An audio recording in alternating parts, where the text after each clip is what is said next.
पालकच्या भाजीचा गरगटा खाऊन पण खूप कंटाळा येतो. मग अशा पद्धतीने आपण आज ट्राय करूया.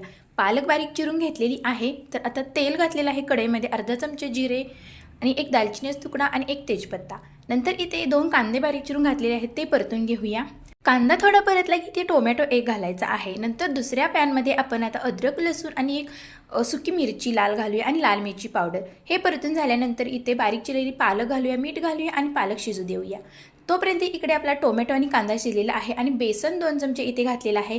बेसन छान खमंग भाजून घ्यायचं आहे. नंतर इथे धना पावडर, जिरा पावडर आणि इथे मग हळद थोडीशी घालायची आहे आणि हे सर्व मसाले परतून घ्यायचे आहेत आणि थोडंसं पाणी घालून ग्रेव्ही शिजू द्यायची आहे.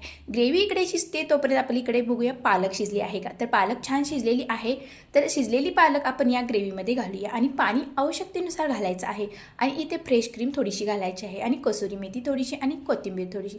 तयार आहे आपली मस्त पालक ग्रेव्हीची रेसिपी.